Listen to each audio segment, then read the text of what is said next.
시청자 여러분 안녕하십니까? 뉴스앤 이슈 시작합니다. 먼저 오늘의 주요 뉴스부터 보시겠습니다. 어제 의원총회를 통해 비상상황 결론을 내린 국민의힘이 비상대책위원회 전환을 위한 전국위원회 소집 안건을 하루 만에 의결했습니다. 비대위 전환을 위한 속도전에 나선 양상인데 당내에서 거듭 반발이 터져나오며 논란은 계속되고 있습니다. 행정안전부 경찰국이 공식 출범했습니다. 일선 경찰 반발이 여전한 가운데 이상민 행안부 장관은 모든 난관을 뚫고 경찰국이 출범하게 돼 감개가 무량하다고 소감을 밝혔습니다. 코로나19 신규 확진자가 11만 1천여 명으로 석 달 반 만에 최다를 기록했습니다. 오늘부터 무증상자도 확진자와 밀접 접촉했다면 국내 병원에서 본인 부담금 5천 원만 내고 신속 항원 검사를 받을 수 있습니다.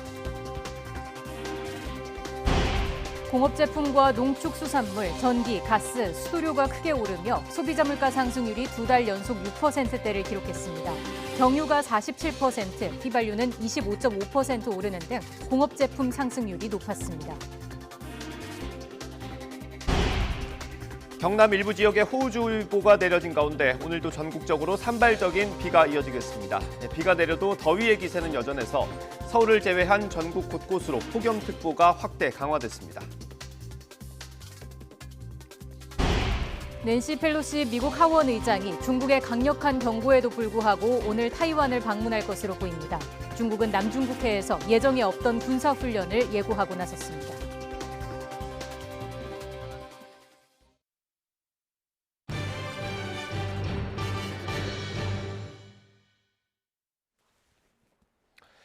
국민의힘이 전국위원회 소집 안건을 의원총회 하루 만에 의결했습니다.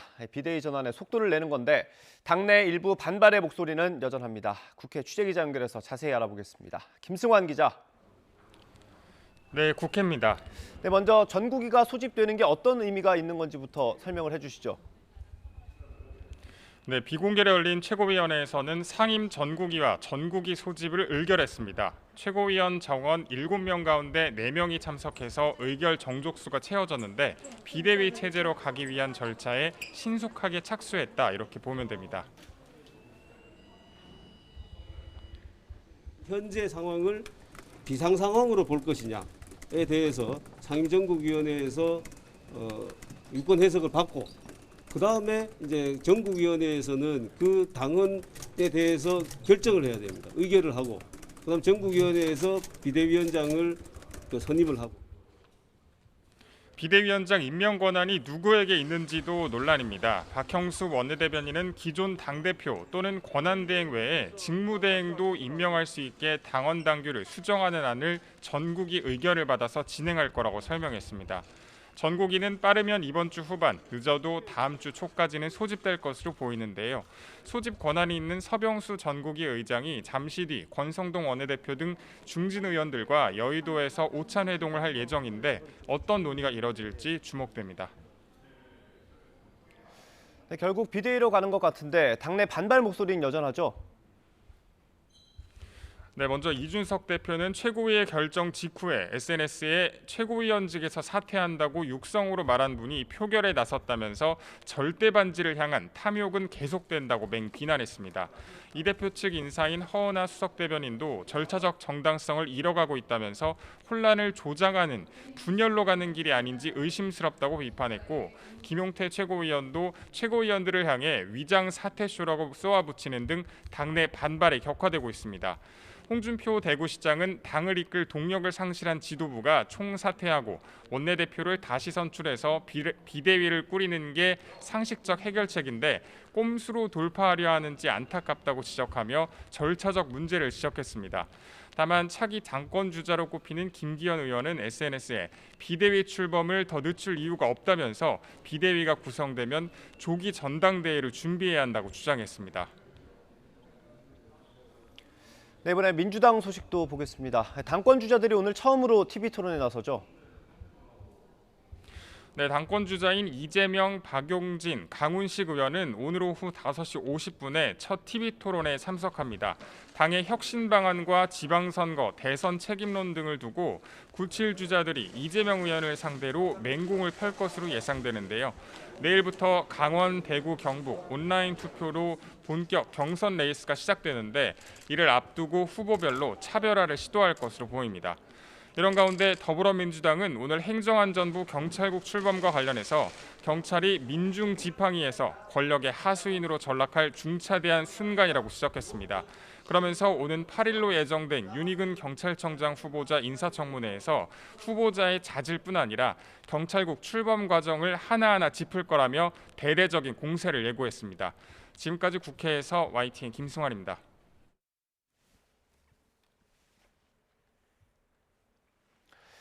경찰을 지휘하는 행정안전부 내 경찰국이 오늘 공식적으로 출범했습니다. 이상민 장관이 계획을 발표한 지 한 달여 만입니다. 이 장관은 감개가 무량하다며 경찰을 최대한 지원하겠다고 밝혔습니다. 취재기자 연결합니다. 차유정 기자. 네, 정부 서울청사입니다. 네, 경찰국이 오늘부터 업무 시작하는 겁니까? 네, 맞습니다. 이 경찰국 신설을 담은 직제 개정안이 오늘부터 시행되면서 경찰국 업무도 오늘부터 개시됩니다. 경찰국은 쉽게 말해 행안부의 경찰 업무 전담 조직, 지휘 조직입니다. 역대 정부가 해왔던 비공식적인 통제가 아닌 법으로 정당하게 경찰을 통제하겠다는 겁니다. 일선 경찰 반발이 상당했지만 이상민 장관이 강력하게 추진해 신설을 공식화한 지 한 달여 만에 부서를 출범시켰습니다. 국무회의를 마친 이상민 장관이 조금 전 경찰국을 방문해서 직원들을 격려했습니다. 이 장관은 경찰국이 모든 난관을 뚫고 이렇게 출범하게 돼 감개가 무량하다고 소감을 밝혔는데요. 이 장관은 직원들에게 국민이 실망하지 않고 14만 경찰이 도움을 받을 수 있도록 노력하자며 장관도 혼신을 다하겠다고 강조했습니다. 이 장관의 말 직접 들어보시겠습니다. 수많은 난관을 겪고서 오늘 소중한 경찰국이 출범했습니다. 이제 이 경찰국에는 입직 경로는 없고 우리 하나의 경찰 그리고 국민을 위한 경찰만이 존재할 뿐입니다. 장관의 치안 업무 지시 논란에 대해선 법에 규정된 장관 책무만 하는 것일 뿐이라고 선을 그었습니다. 초대 국장으로 임명된 김순호 치안감도 오늘 아침 첫 출근을 했습니다. 김 치안감은 비경찰대 출신이자 후보군 가운데 유일한 비간부 출신이었습니다. 나머지 구성원 15명 가운데 경찰대 출신은 자치경찰대 연가자 1명입니다. 이런 인선과 관련해 경찰대 배제안이 나는 질의에 이 장관은 과장 3자리 가운데 1자리가 경찰대 출신이라며 과장 과원 한 명 비중은 다르다며 숫자로만 판단하지 말라고 언급했습니다. 지금까지 정부 서울청사에서 전해드렸습니다. 행정안전부 경찰국이 공식적으로 출범한 데 대해 국가경찰위원회는 법령상, 입법상 문제점이 여전히 해소되지 않았다며 유감을 표했습니다. 김호철 위원장을 비롯한 국가경찰위원들은 오늘 오전 경찰청에서 기자회견을 열고 이 같은 입장을 밝혔습니다. 이어 행안부 경찰국이 가동되는 과정에서 경찰청 고유 사무인 치안 사무를 수행하는지, 경찰청장 인사 추천권을 형해화하진 않는지 등을 촘촘하게 살피겠다고 밝혔습니다. 어제 코로나19 신규 확진자는 11만 1천여 명으로 석 달 반 만에 최다를 기록했습니다. 위중증 환자는 300명에 가까워졌고 해외 유입 확진자는 568명으로 역대 최다를 기록했습니다. 취재기자 연결하겠습니다. 신현준 기자. 네, 신현주입니다. 네, 휴일 영향이 사라지면서 확진자가 많이 늘었습니다. 자세한 현황 정리해 주시죠. 네, 오늘 0시 기준 코로나19 신규 환자는 11만 1,789명입니다. 휴일 영향이 사라지면서 전날보다 6만 7천 명 넘게 늘었습니다. 지난 4월 19일 이후 105일, 석 달 반 만에 가장 많은 확진자이기도 합니다. 일주일 전보다는 12,000여 명 늘어 1.12배이고 2주 전보다는 3만 8천여 명 증가한 1.52배로 확산세가 이어지고 있습니다. 유형별로는 국내 발생이 11만 1,221명, 해외 유입이 568명인데 해외 유입은 6일 만에 역대 최다를 경신했습니다. 위중증 환자는 5명 줄어 282명으로 300명에 육박했는데 일주일 전보다는 1.68배, 2주 전보다는 3.1배 늘며 증가세가 가파릅니다. 하루 새 숨진 환자는 16명으로 누적 사망자는 2만 5,084명이고 치명률은 0.13%를 유지했습니다. 또 전파력이 높아 켄타우로스 변이로 불리는 BA 2.75 변이 감염 환자가 2명이 추가로 확인돼 누적 9명으로 늘었습니다. 2명 모두 인도로 해외여행을 다녀온 사람들이었는데요. 전남에 사는 50대는 지난달 23일 입국한 뒤 이튿날 무증상 확진 판정을 받았고, 경북에 사는 30대는 입국 하루 전에 증세가 있어 입국 날인 지난달 22일 바로 확진 판정을 받았습니다. 2명 모두 백신 3차 접종을 완료한 사람들로 경증으로 재택 치료 뒤 격리가 해제됐습니다. 네, 이런 가운데 면역 회피성이 강한 BA5가 우세종이 됐다고요? 네, 오미크론 하위 변이인 BA5가 빠르게 확산하면서 국내 우세종이 됐습니다. 중앙방역대책본부는 지난달 30일 0시 기준 BA5 변이 검출률이 66.8%로 전주보다 10.5%포인트 늘었다고 밝혔습니다. 국내 감염의 60.9%, 해외 유입의 79.4%가 BA5 변이였습니다. 방역당국은 BA5가 가진 면역 회피 성향으로 전파력이 빨라지는 것으로 판단했습니다. 다만 중증도가 더 높은지는 확인되지 않고 있고, 임상 증상은 오미크론과 유사할 것으로 보고 있다며 계속 모니터링을 하겠다고 덧붙였습니다. 이런 가운데 코로나19 감염 재생산 지수는 일주일 사이 다소 하락했지만 여전히 1 이상을 유지했습니다. 중앙방역대책본부는 7월 넷째 주 코로나19 감염 재생산 지수가 1.29로 전주에 1.54보다 0.25 감소했지만 5주 연속 1 이상을 유지하고 있다고 밝혔습니다. 감염 재생산 지수는 감염자 1명이 바이러스를 옮기는 사람 수를 뜻하는 것인데 1 이상이면 유행이 확산하는 것으로 해석됩니다. 7월 넷째 주 코로나19 주간 위험도는 위중증과 사망자 증가세가 이어지고 중환자실과 의료 역량 대비 60세 이상 발생 비율 증가 등을 고려해서 전국과 수도권, 비수도권 모두 4주째 중간을 유지했습니다. 지금까지 사회 2부에서 YTN 신현주입니다. 코로나19 확산세가 다시 빨라지면서 숨은 확진자들을 찾아내기 위해 정부가 오늘부터 무증상 밀접 접촉자들의 검사 비용을 지원합니다. 이에 따라 병원에서는 진료비 5천 원 정도만 내고 신속 항원 검사를 받을 수 있는데 첫날인 오늘 한때 혼선이 빚어지기도 했습니다. 자세한 상황 취재기자 연결해서 알아보겠습니다. 윤성훈 기자. 네, 서울 역삼동에 있는 호흡기 환자 진료센터에 나와 있습니다. 네, 정부가 숨은 확진자를 찾기 위해서 무증상 밀접 접촉자들의 검사 비용을 지원한다고요? 네, 이곳에서는 검사를 받으려는 사람들이 계속 이어지고 있습니다. 정부는 오늘부터 무증상 밀접 접촉자들의 신속항원 검사 비용을 면제해주기로 했습니다. 건강보험을 적용해 5, 6만 원가량의 검사 비용을 면제하고 진료비만 내고 검사를 받을 수 있도록 한 겁니다. 검사비 면제 첫날인 오늘 일선 현장에선 지침이 제대로 전달되지 않아 한때 혼선이 빚어지기도 했습니다.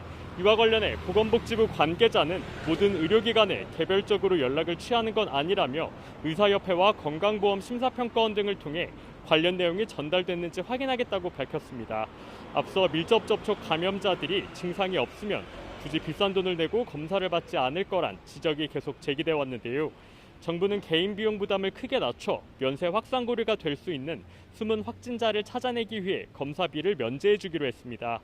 이와 함께 어제부터는 50대와 18세 이상 성인 기저질환자 가운데 4차 접종 사전 예약자들에 대한 예방 접종이 시작됐습니다. 다만 60세 이상 고령층과 면역 저하자 등 고위험군 환자들을 대상으로 한 전화 모니터링은 어제부터 중단됐습니다. 해열제를 복용해도 고열이 계속되거나 가슴이 아프고 뻐근한 경우 등 증상이 악화되면 24시간 의료상담센터로 연락을 취해 진료를 받아야 합니다. 또 위급한 상황에선 119에 연락을 취하고 신속히 진료와 치료를 받아야 한다고 방역당국은 당부했습니다. 지금까지 서울 역삼동에 있는 호흡기 환자 진료센터에서 YTN 윤성훈입니다.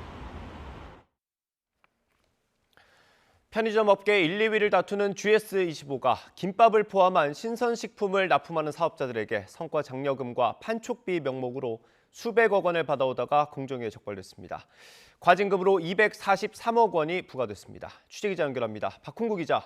네, 경제부입니다. 네, 이른바 갑질로도 볼 수 있을 것 같은데요. 정확히 어떤 게 문제가 된 겁니까? 예, GS25는 지난 2016년부터 김밥과 도시락, 샌드위치 등 신선식품을 제조 납품하는 사업자들한테서 각종 명목으로 모두 222억 원을 받아온 것으로 드러났습니다. 공정거래위원회 조사 결과 GS25는 지난 2016년 11월부터 2019년 9월까지 납품업체 8곳으로부터 성과 장려금으로 68억 7,800만 원을 챙겼습니다. 성과 장려금은 보통 납품업자가 자기 제품 매입을 위해 유통업자에게 주는 돈인데 독점적으로 GS25의 제품만을 생산하는 사업자가 장려금을 자발적으로 낼 이유가 없다는 게 공정위의 설명입니다. GS25는 매월 매입액의 0.5에서 1%를 성과 장려금으로 받아왔으며 지난 2019년 공정위 조사가 시작되자 정보 제공료로 항목을 바꿔 지난 4월까지 27억 3,800만 원을 받아온 것으로 드러났습니다. 업체들은 제공받은 정보를 활용할 일도 없는데 울며 겨자 먹기로 한 달에 최대 4,800만 원을 낸 것으로 공정위 조사에서 확인됐습니다. GS25는 또 팔리지 않는 제품 폐기와 판촉 비용까지 납품업자들에게 떠넘겼습니다. 마치 납품업자들이 판촉 행사를 제안한 것처럼 서류를 꾸며 2016년부터 3년간 126억 원을 받아왔습니다. 공정위는 유통업체가 PB 상품 제조를 위해 납품업자들에게 경제적 이익을 요구해서는 안 된다며 GS25의 시정명령과 함께 과징금 243억 6,800만 원을 부과했습니다. GS25는 지난해 말 기준 전국에 점포 15,453개를 갖고 있으며 CU에 이어 편의점 업계 2위에 올라 있습니다. 지금까지 경제부에서 YTN 박홍구입니다. 소비자 물가가 2달 연속으로 6%대 상승률을 기록했습니다. 공업 제품과 농축수산물뿐 아니라 전기와 가스, 수도료 같은 공공요금이 크게 오른 영향이 컸습니다. 취재기자 연결합니다. 조태현 기자. 네, 조태현입니다. 네, 7월 물가가 외환 위기 이후 가장 큰 폭으로 올랐다고요? 네, 7월 소비자 물가는 1년 전보다 6.3% 상승했습니다. 6월에 6.0%가 오른 데 이어 2달 연속 6%대 상승률이 이어졌습니다. 특히 6.3% 상승률은 외환위기 때인 지난 1998년 11월에 6.8% 이후 23년 8개월 만에 가장 높은 겁니다. 소비자 물가는 지난해 10월 3%대를 넘은 뒤 올해 3월 4%대에 진입하고 5월 5.4%에 이어 6월에는 6%대를 돌파했습니다. 7월 물가는 공업제품과 농축수산물, 전기, 가스, 수도료, 개인 서비스 요금이 상승세를 주도했습니다. 경유가 47%, 휘발유가 25.5% 오르는 등 공업 제품은 8.9%가 상승했는데 유가 하락의 영향으로 전달보다 오른 폭은 그나마 둔화했습니다. 농축수산물은 7.1% 올랐는데 특히 채소류가 25.9% 급등했습니다. 오이가 73%, 상추 63%, 시금치는 70%가 올랐습니다. 지난달 공공요금 인상의 영향으로 전기, 가스, 수도료는 15.7% 올랐습니다. 조사가 시작된 2010년 1월 이후 가장 높았습니다. 개인 서비스는 6.0%가 올라 1998년 4월 이후 가장 높은 상승률을 기록했습니다. 외식이 8.4%, 외식 외에 개인 서비스가 4.3% 각각 상승했습니다. 통계청은 8월에는 국제 유가 등 대외적 불안 요인들이 다소 완화되는 조짐을 보이고 지난해 8월 물가 상승률이 높았던 데 따른 역기저 효과도 작용할 것으로 보여 물가 오름세가 크게 확대하지는 않을 것으로 전망했습니다. 지금까지 경제부에서 전해드렸습니다. 올해 상반기 휘발유 수익성이 대폭 개선되면서 국내 정유사들의 휘발유 생산량이 역대 최대치를 기록한 걸로 나타났습니다. 한국석유공사 석유정보 사이트를 보면 SK에너지와 GS칼텍스 등 국내 정유사들의 올해 상반기 휘발유 생산량은 총 8,421만 배럴로 지난해보다 9.1% 늘었습니다. 이는 상반기 기준 사상 최대 규모로 우크라이나 전쟁 이후 휘발유의 수익성이 크게 높아지자 정유사들이 휘발유 생산량을 집중적으로 늘렸기 때문으로 분석됐습니다. 이에 따라 SK이노베이션이 상반기에만 4조 원 가까이 흑자를 내는 등 국내 정유사들은 창사 이래 최대 실적을 거둔 걸로 나타났습니다. 임대차 3법 시행 2년이 지났지만 전셋값은 급등하고 오른 만큼 차액을 월세로 내는 경우가 늘고 있습니다.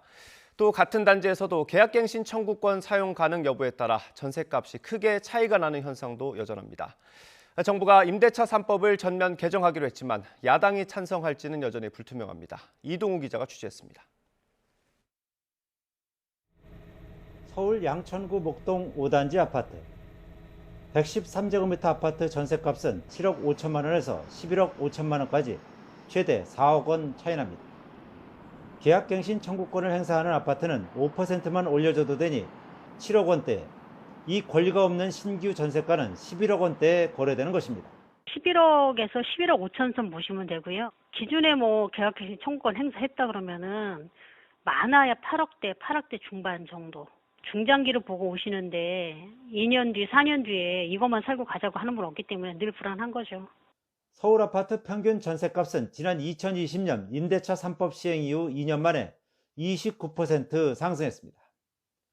직전 2년 동안 14% 상승한 것과 비교하면 상승률은 2배 정도 됩니다. 하지만 의무 계약갱신에서 풀린 물건은 집주인이 4년치를 한꺼번에 받으려고 해 2배 가까이 올리는 경우도 나오고 있습니다. 폭등한 전셋값을 감당하기 어려운 세입자들은 월세 시장으로 내몰리고 있습니다. 전세가 오른 만큼 차액을 월세로 받는 경우도 많아지고 전세자금 대출보다 월세 전환 이자가 더 싸기에 월세를 선호하는 세입자도 늘고 있습니다. 이 같은 현상 때문에 우려했던 전세 대란은 없었습니다.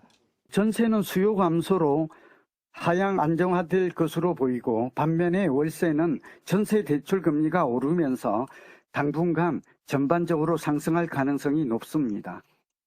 올해 전국 상반기 월세 거래량은 2020년 같은 기간보다 46.1% 증가했고 서울의 월세 거래는 무려 58.2% 늘었으며 전세 거래량은 6% 감소했습니다.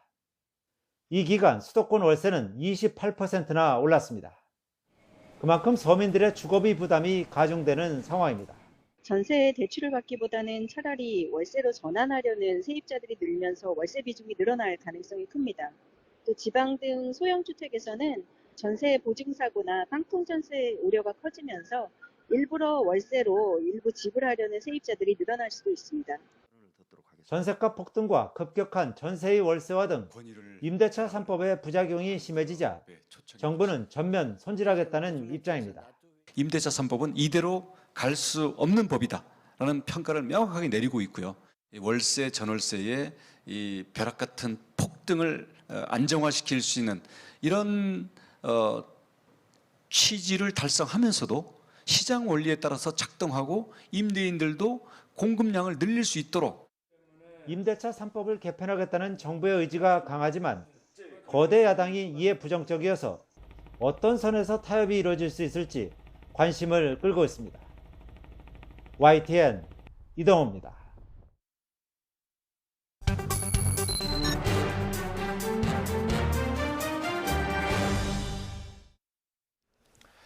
문재인 정부 당시 탈북한 어민을 북한으로 돌려보낸 걸 두고 검찰과 경찰이 수사를 벌이고 있습니다. 당시 안보라인이 모두 수사 대상에 오른 가운데 수사 당국의 칼끝이 어디로 향할지 관심입니다.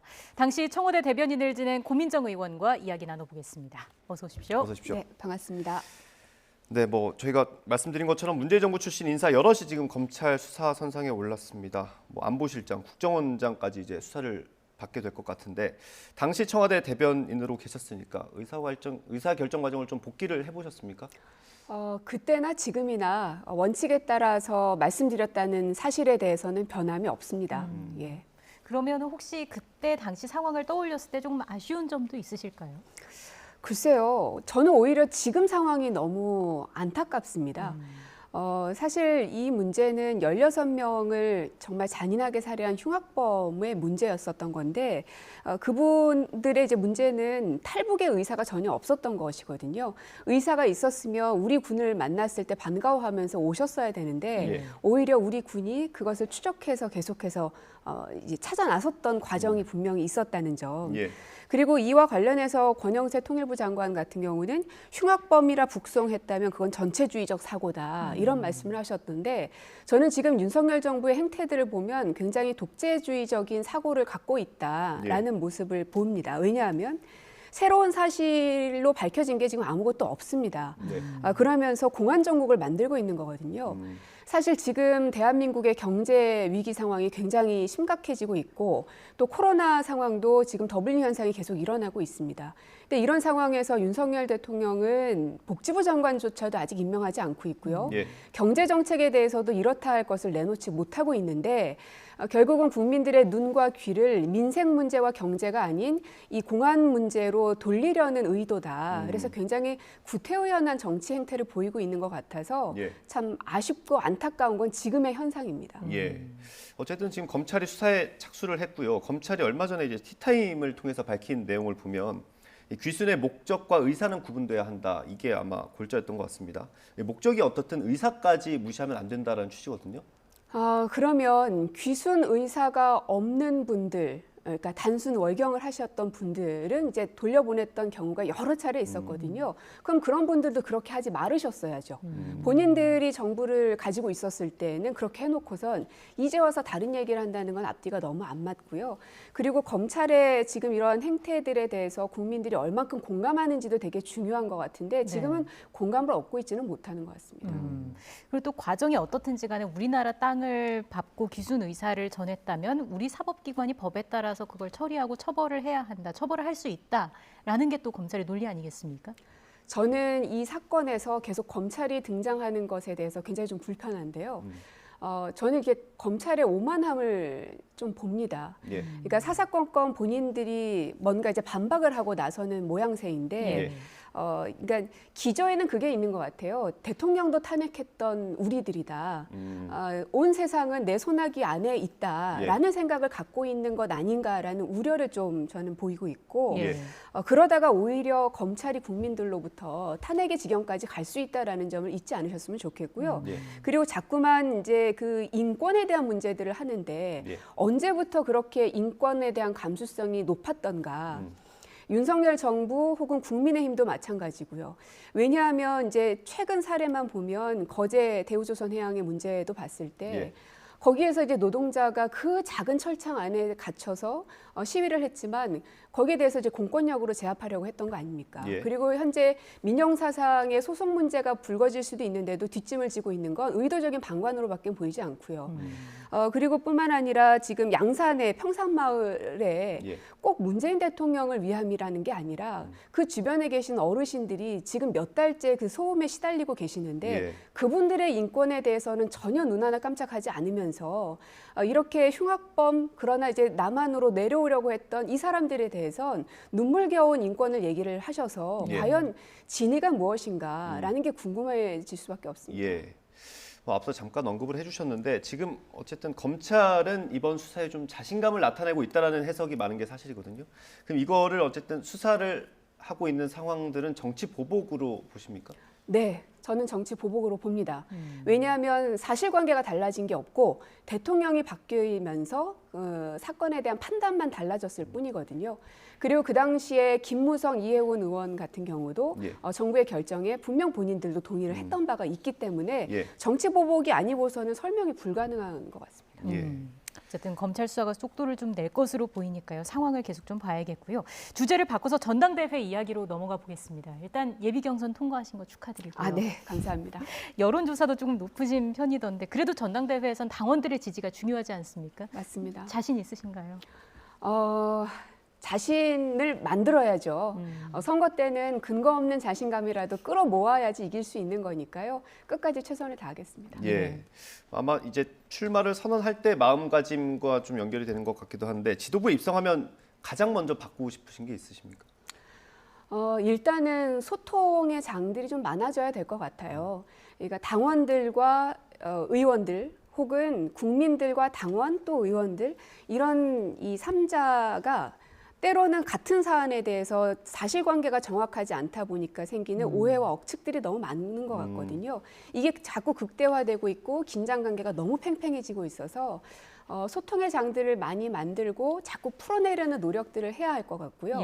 그리고 개인적으로는 최고위원이 만약 된다면 가장 먼저 달려가고 싶은 곳은 연대 청소노동자분들 혹은 이제 거제 조선소 분들 그런 분들 옆에 늘 민주당이 있어 왔는데 지금까지 모습은 그들 옆에 아무도 없게 했던 민주당 거기에 대한 반성이 좀 많이 있어서 그분들에게 제일 먼저 달려가고 싶은 게 개인적 욕심이긴 합니다. 그러면 지금까지 선거를 치르면서 좀 정체성이 흔들렸다라고 보시는 겁니까?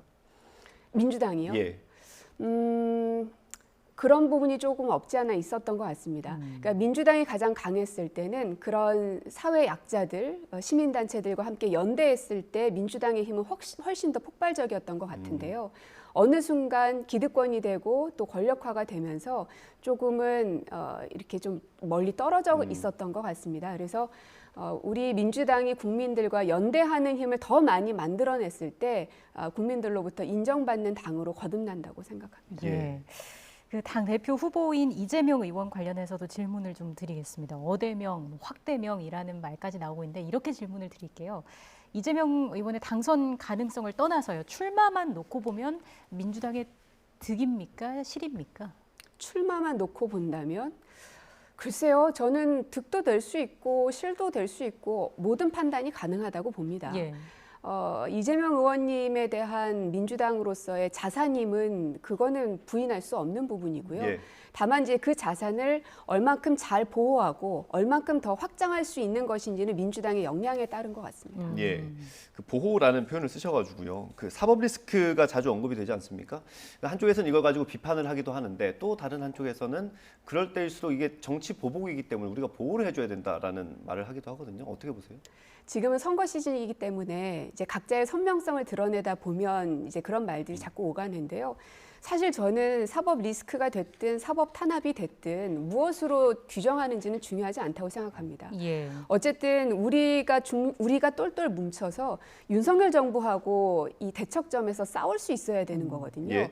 거기에 있어서 이재명 의원님의 장점이 또 있을 것이고요. 또 이재명 의원님이 갖고 계신 그 단점들을 보완하려면 또 우리 민주당 안에서의 다른 사람들의 목소리도 반드시 필요할 것이고요. 예. 그래서 이런 장단점들을 얼만큼 잘 화학적으로 결합시키는지가 우리의 관건인 것이지 서로 다른 점들을 버리기 시작하면 우리 민주당에 남는 건 아무것도 없다고 생각합니다. 예. 장단점을 잘 어우를 필요가 있다 말씀해 주셨고 이재명 의원의 여러 발언이 또 최근에 논란이 되고 있는데 이번엔 의원들을 그 비판할 수 있는 플랫폼을 제안을 했습니다. 여기에 대해서는 어떤 생각을 갖고 계신지요? 기본적으로는 좀 더 신중하게 말씀하셨어야 됐다 하는 아쉬움은 있습니다. 왜냐하면 본인의 무게감은 그 어느 때보다도 극대화되어 있기 때문에 네. 하지만 또 본인 스스로는 숨만 쉬어도 뭐라고 한다 하는 그런 답답함도 분명히 있을 겁니다. 근데 그것은 이제 정치인의 숙명이라는 생각도 들고 예. 하지만 또 한편으로는 너무 과도하게 침소봉대하는 부분도 분명히 있는 것 같아서 조금 서로가 좀 긴장 관계를 좀 내려놔야 될 때인 것 같습니다. 예, 이게 사실 긴장 관계가 어디랑 있는지도 중요할 텐데 여당이랑도 긴장 관계가 있는 것 같고요. 사실 언론이랑도 좀 긴장 관계를 가져가시는 것 같거든요. 그건 어떻게 보세요? 그건 오히려 언론에서 긴장 관계를 갖고 가고 싶은 욕망이 있었던 건 아닌가 싶은데요. 예. 네. 그 어떻든 이재명 의원이 당선이 되면 여당 입장에서는 좀 공격할 카드가 많아지는 것일 수도 있고 또 야당 입장에서 보면 좀 약점이 많아지는 걸 수도 있을 것 같은데요. 저는 이 국민의힘에서 주로 그런 이야기들을 많이 하시는데 네. 남 걱정할 때는 아니다 말씀드리고 싶어요. 예. 왜냐하면 본인들의 가장 큰 리스크는 대통령이거든요. 당대표나 뭐 비대위원장이나 원내대표는 바꿀 수도 있습니다. 예. 그러나 대통령은 5년이란 임기가 정해져 있기 때문에 바꿀 수가 없죠. 예. 그래서 굉장히 지금 외통수에 빠져 있는 것은 국민의힘이고 그 말로 인한 리스크 그리고 행위에 대한 리스크 가장 많은 리스크를 갖고 있는 게 대한민국에서 첫 번째가 누구냐라고 묻는다면 저는 윤석열 대통령이시지 않을까. 예. 그래서 저희는 저희 나름대로 길을 찾아 나갈 테니 국민의힘께서는 오히려 대통령의 이 리스크를 어떻게 극복해낼 것인지 묘수를 찾아야 될 거라고 생각합니다. 예. 알겠습니다.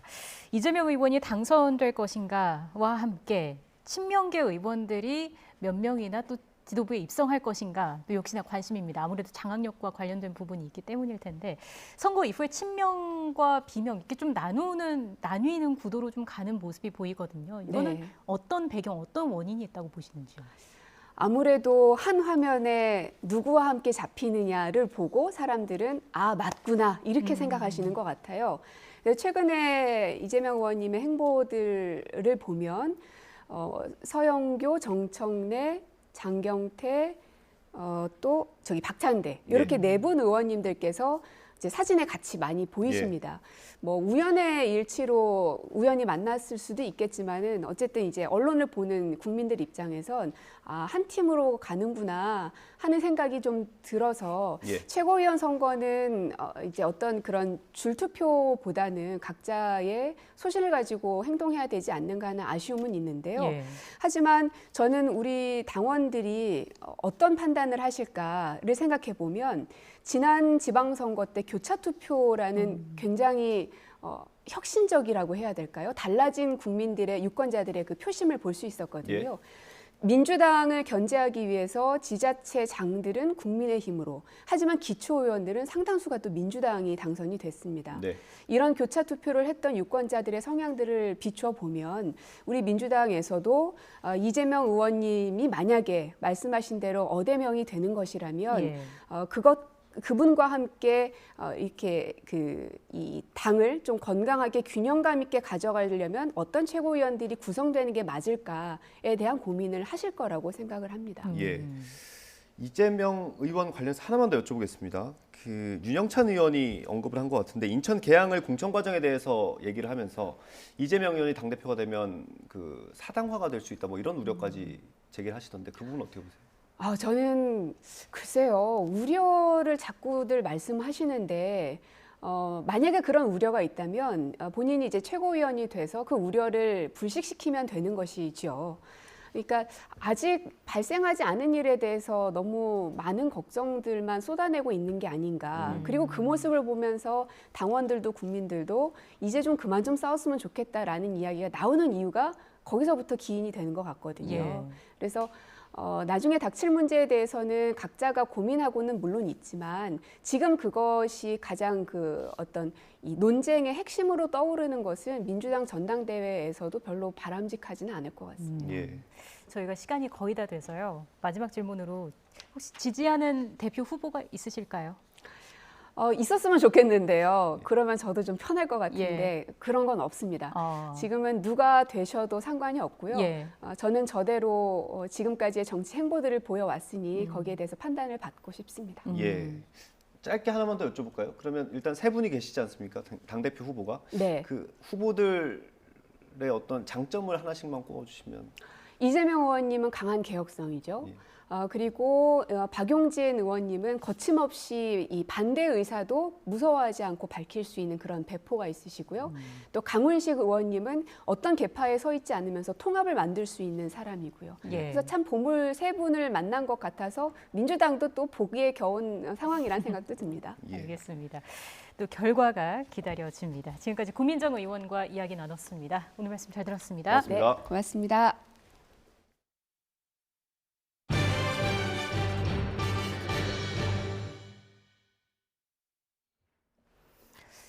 표절 의혹이 있었던 김건희 여사의 논문 4편에 대해 국민대가 8개월 만에 재조사 결과를 내놨습니다. 3편은 연구 부정 행위에 해당하지 않고 다른 한 편은 학회 기준을 알 수 없어 검증할 수가 없다며 문제가 없다는 취지의 결과입니다. 정현우 기자의 보도입니다. 김건희 여사의 박사학위 논문에 대한 논란이 시작된 건 지난해 7월입니다. 지난 2007년 국민대 테크노디자인 전문대학원에 제출된 논문인데 표절 검사 프로그램에서 한 절의 75%가량이 다른 논문과 같다는 겁니다. 또 다른 논문은 영문 번역 과정에서 유지라는 한국어를 YUJI로 적어 부실 논란이 일었습니다. 의혹이 제기되자 국민대는 지난해 9월 검증 시한 5년이 지나 조사 권한이 없다는 이유로 재조사를 거부했습니다. 이에 대해 교육부는 검증 시효는 애당초 사라졌다며 검증을 재차 요구했고 국민대는 논문 4편에 대해 지난 8개월 동안 재조사한 결과를 발표했습니다. 우선 박사학위 논문은 타인의 연구 내용과 저작물의 출처 표시가 없는 부분이 있다면서도 표절에 해당하거나 학문 분야에서 용인되는 범위를 심각하게 벗어나지 않았다고 판단했습니다.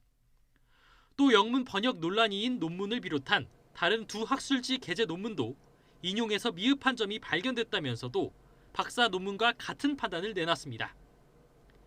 마지막 학술지 논문 한 편에 대해선 당시 학회가 정한 표절 기준 등을 알 수 없어 검증할 수 없다며 판단을 미뤘습니다. 국민대가 이러한 결과를 내놓으면서도 5년이 지난 논문은 검증 대상이 아니란 기존 입장까지 유지하면서 김 여사의 박사 학위 유지엔 커다란 문제가 없을 것으로 보입니다. YTN 정윤우입니다. 현재 내륙 곳곳에 산발적인 비구름이 분포해 있습니다. 반면 제주도와 남부지방은 남해상에서 많은 수증기가 유입되면서 강한 비가 집중되고 있는데요. 하지만 남부지방도 오후부터는 빗줄기가 점차 약해지겠고 곳곳에서 소강 상태를 보이는 곳이 많겠습니다. 앞으로 경기 북부와 영서 중북부 많은 곳은 80mm 이상의 비가 더 내리겠고요. 그 밖에 수도권과 영서, 남해안과 제주 산간에는 20에서 60mm의 비가 산발적으로 이어지겠습니다. 비가 내려도 더위의 기세는 여전하겠습니다. 오늘 오전 10시를 기해 서울을 제외한 내륙 곳곳에 폭염특보가 확대 강화됐는데요. 특히 폭염경보가 내려진 대구와 경북 지역은 체감온도가 35도 안팎까지 오르겠고요. 그 밖에 서울 등 내륙 지방도 체감온도가 33도 안팎을 보이겠습니다. 중서부 지방은 내일 오전까지, 남해안은 내일 오후까지 비가 이어지는 곳이 있겠고요. 또 당분간은 찜통더위와 열대야가 계속되는 가운데 소나기 소식이 잦을 전망입니다. 지금까지 날씨 정보였습니다.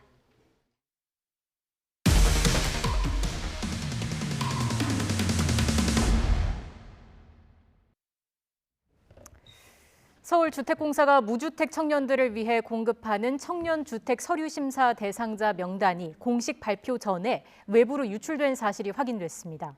YTN 취재 결과 한두 번이 아닌 것으로 드러났는데 공사 측은 내부망이 해킹을 당한 것으로 보고 감사에 착수했습니다. 황보혜경 기자가 단독 보도합니다.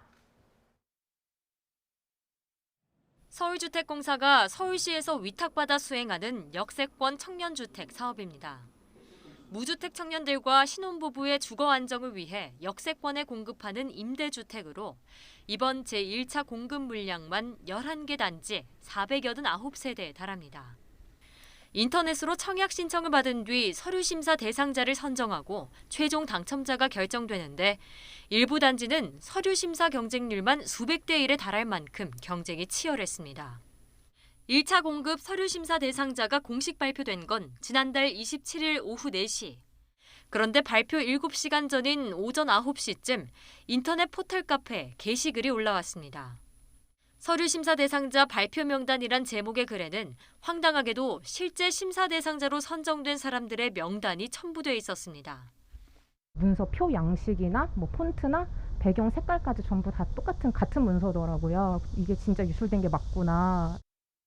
대학생과 청년, 신혼부부 등 각 분야 대상자 명단이 모두 올라와 있었는데 몇 시간 뒤 SH가 홈페이지에 올린 것과 똑같았습니다.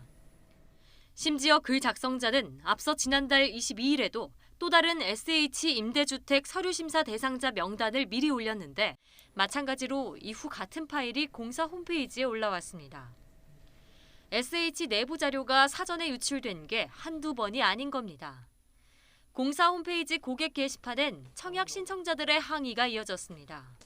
탈락 사실을 미리 알게 돼 허탈한 마음은 둘째치고 공공기관 보안이 이토록 허술한지 몰랐단 겁니다.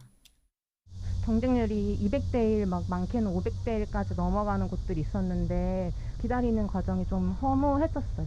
뭐를 진행하던 의심이 들더라고요. SH공사 측은 글 작성자가 불법적인 경로로 내부 관리자 페이지를 해킹한 거로 파악했다면서 현재 보안 강화 조치를 완료했다고 밝혔습니다.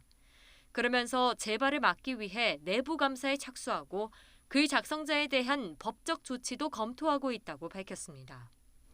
하지만 내부망 보안이 수시로 손쉽게 뚫린 데다 SH 측은 항의를 받기 전엔 유출 사실조차 눈치채지 못했던 만큼 공공기관의 개인정보 관리에 대한 불신은 쉽사리 가라앉지 않을 전망입니다.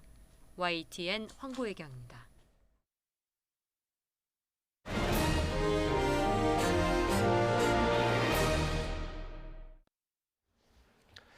집권 여당이 극심한 내홍에 시달리면서 전국이 혼돈에 빠져들고 있습니다. 오늘의 전국 이슈 전재수 더불어민주당 의원, 이현주 전 의원과 이야기 나눠보겠습니다. 어서 오십시오. 반갑습니다. 네, 안녕하세요.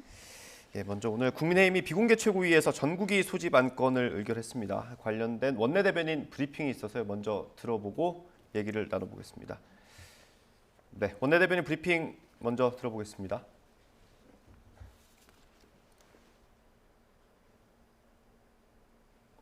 원래 9명인데 김재원 최고위원 사퇴를 하셨고 조수진 최고위원이 사퇴를 해서 지금 총 7명이 정원입니다. 그래서 7명 중에서 4명이 참석을 해서 상임정국위원회 소집과 정국위원회 소집 안건을 가결을 시켰습니다.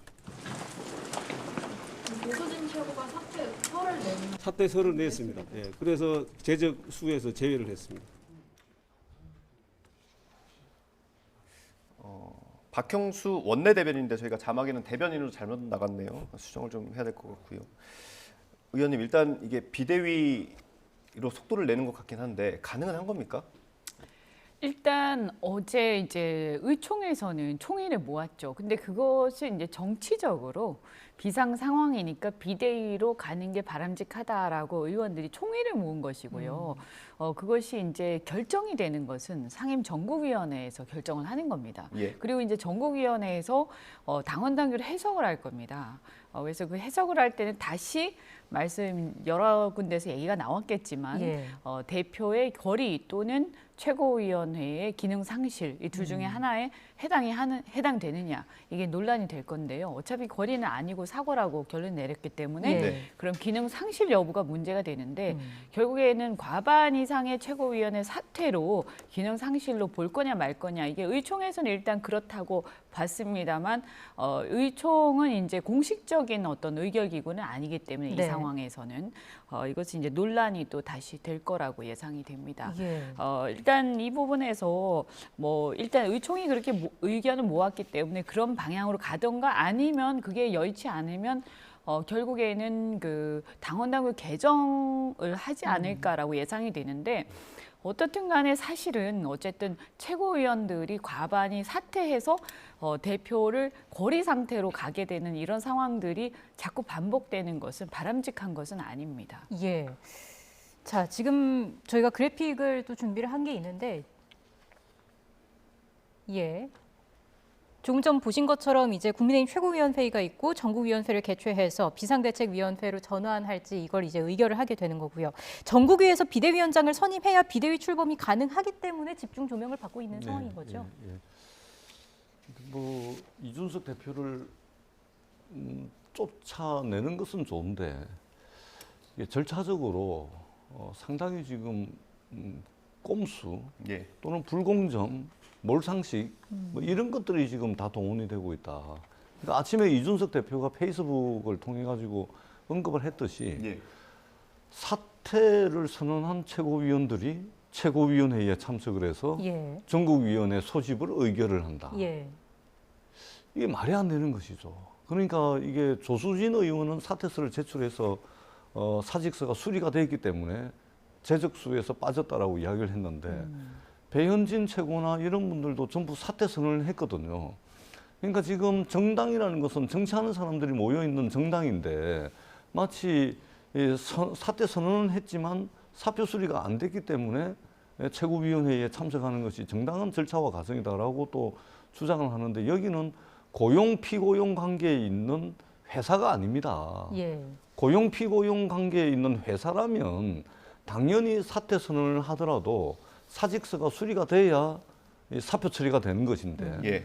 그런데 여기는 정치하는 사람들이 모여 있는 곳이고 더더구나 최고위원들입니다. 최고위원들이 본인 입으로 사퇴를 선언했으면 사표 수리 여부와 상관없이 사실은 사퇴한 것으로 봐야 되는 것이죠. 네. 그런데 사퇴한 사람들이 전국위원회 소집하고 꼼수를 써가지고 거기에 최고위원회에 참석을 해가지고 전국위원회를 최고위원회의 의결로 전국위원회를 소집을 했다. 이것도 절차와 과정에서 상당히 문제가 있는 겁니다. 그렇기 때문에 대통령의 의중이 전적으로 나중에는 관철이 되긴 하겠지만 그 과정에서는 아무리 대통령이라 하더라도 이미 21세기 대한민국 더더구나 국민의힘이라 하더라도 권위주의 위계 질서가 그나마 좀 남아있는 국민의힘이라 하더라도 대통령 의중이 깔끔하게 전적으로 오롯이 100% 완벽하게 관철되는 그런 매끄러운 과정은 거치기가 상당히 어렵겠구나라는 것을 지금 국민의힘이 반증하고 있다.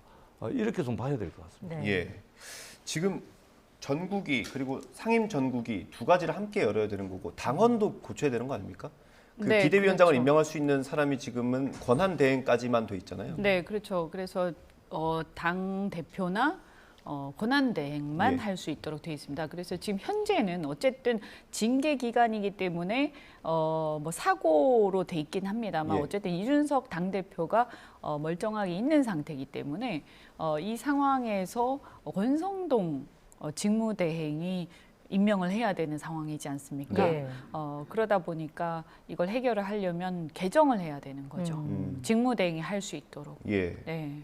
일단 그래서 이 부분과 관련해서 사실 이제 아마 이준석 전 대표가 문제 제기를 하고 있는 것으로 알고 있고 여러 가지로 좀 이렇게 모양이 좋지는 않습니다. 예. 지금 뭐 다뤄봐야 할 게 많은데 전국이 사회권이 5선의 서병수 의원이 쥐고 있는 그런 상황인 거고요. 근데 조금 어제 미묘한 입장차를 보이기도 했습니다. 네. 근데 아마 의총에서 김웅 의원 한 분 빼고서는 전부 이제 비대위로 지금의 국민의힘 상황을 비상 상황으로 규정을 하고 그렇기 때문에 비대위로 전환한다라고 이제 의원총회에서 결의를 했기 때문에 서병수 의원이 전국위원회 사회를 보지 않는다거나 또는 뭐 전국위원회 보이콧을 한다거나 이러지는 쉽지 않을 겁니다. 이미 최고위에서 또 전국위원회 소집을 요구를 했고 이 방법이 아니라 하더라도 국민의힘 국회의원의 4분의 1만 요구를 하게 되면 전국위원회는 소집이 되는 것이거든요. 네. 그렇기 때문에 서병수 의원도 어찌할 수 없이 비상대책위원회 전환하는 그 과정에 아마 동참을 해야 될 것으로 보여지고 다만 이 전반적인 과정들 자체가 지금 국정 운영의 난맥상과 더불어서 너무나 이게 절차와 과정 이런 것들이 꼼수가 남발을 하고 있고 지금 이 매끄럽지 못하다. 만약에 이게 원하는 대로 비대위가 출범을 하고 이준석 대표를 쫓아내는 그런 소기의 목적을 달성한다 하더라도 두고 문제가 될 소지가 굉장히 많다. 그러니까 국민의힘이 민영배 의원 그때 위장 탈당 가지고 얼마나 많은 공격들을 해댔습니까? 지금 보세요. 이 지금 전국위원회를 소집하고 사퇴한 최고위원들이 최고위원회에 정족수 맞추기 위해서 참여해가지고 전국위원회 소집하는데 의결 정족수 맞추고 이게 나중에라도 이것은 두고 문제가 될 만한 그 과정들을 지금 밟고 있는 것으로 보여지고 국민의힘이 정말로 이게 권력 다툼, 권력 투쟁, 권력 싸움 하는 건 좋지만 적어도 손도만큼이라도 국민들 눈치는 좀 보고 염치 있는 그런 이제 권력 다툼을 했으면 좋겠다. 그렇게 생각을 합니다. 뭐 과정상의 어떤 논란 그리고 뭐 잡음은 있겠지만 일단 비대위로 가는 것까지는 결정이 된 것 같고 비대위로 넘어갈 것 같긴 한데 그러면 이준석 대표가 돌아올 수 있는 길은 아예 닫히는 겁니까? 그러니까 이 비대위를 어떻게 규정하느냐에 또 달려 있습니다. 물론 비대위 자체가 원래 그 당대표가 거리가 됐을 때 비대위를 하는 거거든요. 사실은요. 그래서 비대위로 전환하는 것 자체가 당대표를 종결시키고 당 체제로 당대표 체제, 이준석 당대표 체제를 종결시키고 비대위로 간다라는 걸 전제에 깔고 있지만 만에 하나 이제 저는 뭐 잘 모르겠습니다만 이제 이게 비대위로 갔을 때 바로 조기 전대로 가고 당대표 체제가 무너진다 이렇게 했을 때는 사고라고 규정한 거하고 부딪히지 않습니까? 그리고 또 징계가 6개월이기 때문에 만약에 수사 결과에서 불기소가 된다면 이것은 또 다시 이거 문제가 되거든요. 그랬을 때 이것을 염두에 두고 그럼 비대위로 하더라도 그 가능성 열어두자라고 할 수도 있습니다. 그렇게 됐을 때는 비대위로 가되 이제 예를 들면 전국위에서 뭐 이렇게 어떤 단서를 단다든지 이렇게 해서 비대위의 기간을 6개월만 일단 가고 그때 다시 논의하자라든지 이런 것들은 논의할 수 있다라고 생각을 합니다. 근데 만약에 그렇게 하려고 했었다면 그렇다면 사실은 직무대행이 문제가 생겼을 때 권성동 직무대행께서 원내대표를 그만두고 원내대표를 다시 표결해서 선출하게 되면 예. 자동적으로 직무대행은 바뀌거든요. 그러면 새로운 직무대행에 의해서 그 기간을 갖다 어떤 비상체제를 그냥 가동하면 되는데 이렇게까지 하는 걸로 봐서는 그게 아니지 않을까 의도가 예. 이런 좀 걱정이 되는 거죠. 그러니까 그 기간을 정하는 조건부 비대위도 가능은 하다고 보십니까? 뭐 그거야 상임전국위원회의 의사가 이 모든 것을 결정을 하는 거니까요. 사실 당원 당규도 개정할 수 있는 거 아닙니까 거기서? 예. 그러니까 그 개정을 하면서도 어떤 단서를 달 수도 있을 거고요. 얼마든지 뭐 어떤 비상시에 이러이러한 경우에는 뭐 이런 어떤 룸을 열어놓을 수가 있겠죠. 그것을 하려고 한다면 당의 어떤 비상적 의사결정으로서 하려고 하면 할 수는 있다. 의지만 있으면. 정하기 나름인 거고요. 네. 근데 그것은 근데 그렇게 하겠는가 여기까지 왔는데 예. 이런 생각이 드는 그것은 불가능한 것이죠. 예, 그러니까 이것은 조건부 비대위 또는 기한을 전제로 한 비대위라는 것은 이준석 당대표의 복귀를 원천 봉쇄시키지 않는다라는 예. 뜻인데 이미 이것은 끝난 겁니다. 집권 여당 내 핵심 그룹, 코어 그룹이라고 이야기하는 윤석열 대통령과 윤핵관들 사이에 이미 뭐 의견이 합치가 된 부분이죠. 이준석과는 끝났다. 이미 내부 총질한 당대표 이준석을 지목이 돼 있기 때문에 네. 여기서 멈출 수가 없습니다. 그렇기 때문에 이준석 당대표의 복귀를 전제하는 손톱만큼의 가능성도 남겨두는 순간 잘못하면 권력 싸움에서 윤석열 대통령과 윤핵관들이 이준석 당대표의 어떤 반격을 허용하는 가능성을 두는 것이기 때문에 예. 불가능한 겁니다. 이 싸움은 있잖아요. 죽이지 않으면 자신들이 죽는 싸움이에요. 예. 그러니까 지금 뭐 단순히 그냥 무슨 뭐 이게 드라마 보듯이 네. 우리가 게임 뭐 보듯이 이런 싸움이 아닙니다. 이것은 죽이지 않으면은 죽어야 되는 그런 이 피비린내 나는 권력 투쟁을 하고 있는 겁니다. 그렇기 때문에 저희들이 더 이제 이게 한심하고 그렇죠. 만약에 대통령 선거, 지방선거를 이겼는데 이 정도의 권력 싸움에 현안이 돼 있다면 총선까지 이겼으면 과연 이 국민의힘이 이 집권 세력이 어디까지 이 막 나갈지 막 망가질지 저는 심히 걱정스럽다는 말씀을 드리고 지금 예. 국가 시스템이 제대로 작동하고 있는 구석이 없습니다. 대통령실 보세요. 지금 극우 유튜브들 취직시켜가지고 엉망이에요. 정부 내각 볼까요? 지금 윤석열 행정부가 출범한 지 지금 2달이 넘어가는데 정부 구성도 완성이 안 됐습니다. 2번에 걸쳐서 보건복지부 장관 낙마 다 했죠. 지금 보건복지부 장관 후보자도 내정도 못한 상태에서 대통령 휴가 가버립니다. 예. 공정거래위원장 성비위 때문에 낙마해가지고 후보자 내정도 못하고 있어요. 당은 어떻습니까? 죽기 아니면 죽이기식의 권력투쟁이 벌어지고 있는 겁니다. 그러니까 대통령실, 정부, 집권 여당인 국민의힘 어느 곳 한 군데 정상적으로 지금 작동하고 있는 곳이 없다. 이거 정말로 큰일이다.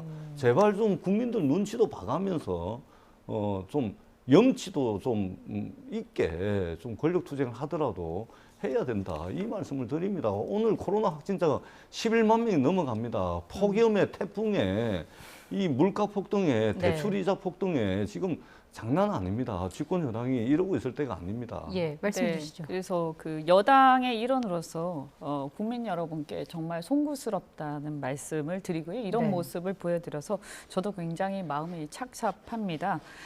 그런데 어쨌든 이 당대표는 사실은 당원이 선출한 자리죠. 그래서 민주주의 정치 원리에 의해서 당대표를 거리시킬 수 있는 경우는 3가지가 있습니다. 당원들이 소환하는 경우 예. 직접, 그 다음에 본인이 거리되는 경우, 그러니까 뭐 사망하거나 뭐 예. 이런 경우, 그 다음에는 이제 그게 이제 최고위원회 기능 상실인데 작동 자체가 불가능해서 당대표 스스로 물러나는 경우입니다.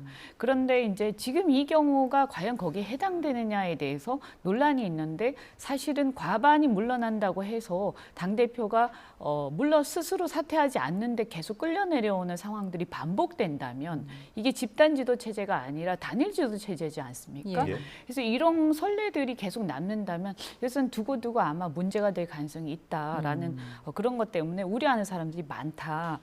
그래서 이것은 이준석 당대표에 대한 호불호하고 관계가 없이 예. 어떤 민주주의 정치 원리의 문제라는 생각이 좀 들고요.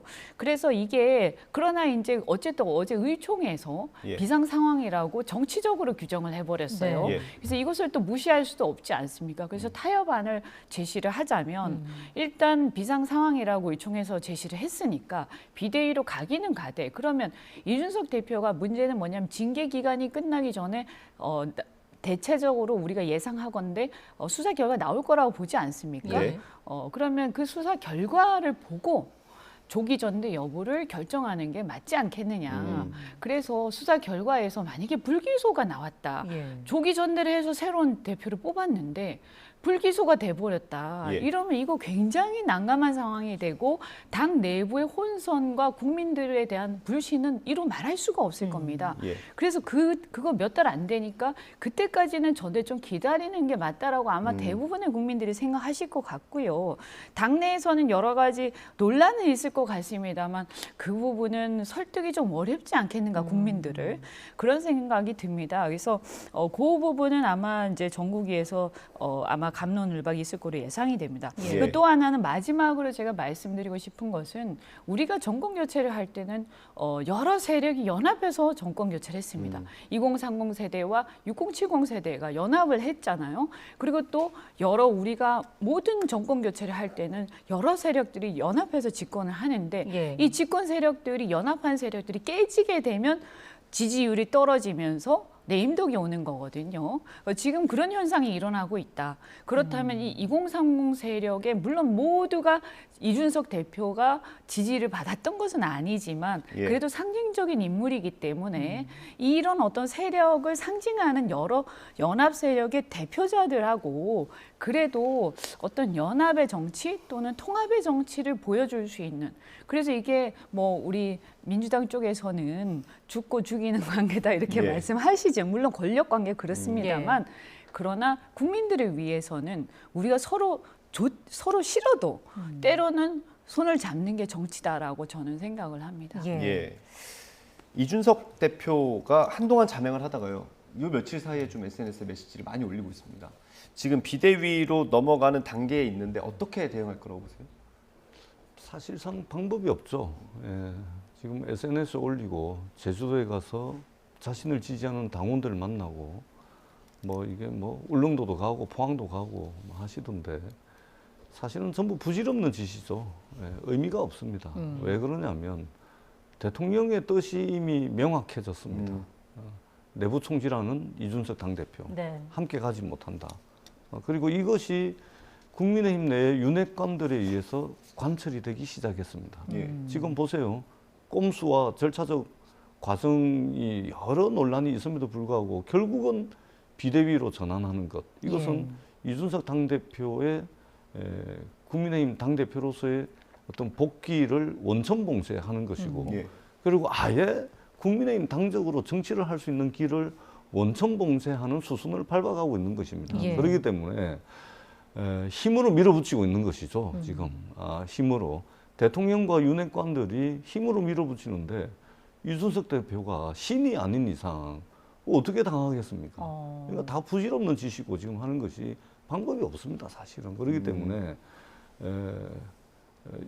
뭐 이런 과정이 이준석 대표 입장에서는 굉장히 억울한 측면도 있을지는 몰라도 그러나 이제 이전에 윤석열 대통령께서 정치에 입문을 해가지고 입당하는 과정에서부터 또 선거 캠페인 과정에 연선 문제 풀어봐라 해가지고 문제 내고 또 뭐 비단 주머니 어쩌고 만끽했지 않습니까? 만끽한 결과고 그 윤석열 대통령을 위해서 비단 주머니 뭐 몇 개 준비를 했다 그러는데 정작 자기 자신을 위한 비단 주머니는 준비 못한 것 같아요.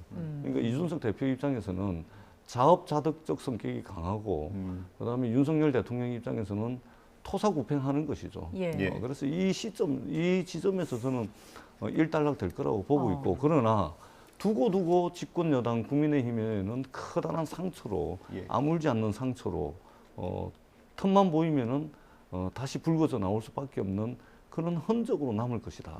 그렇게 봅니다. 뭐 법적 대응 가능성 얘기도 나옵니다만은 좀 순순히 물러날 가능성이 의미가 크다고. 없습니다. 법적 의미가 없기 대응도 때문에. 하고 예. 당원들 만나고 또 입당도 독려도 하고 다 할 수 있는 모든 것들을 다 하겠지만 힘으로 밀어붙이는 대통령과 당을 장악하고 있는 윤핵관들을 힘으로 이길 수 있겠습니까?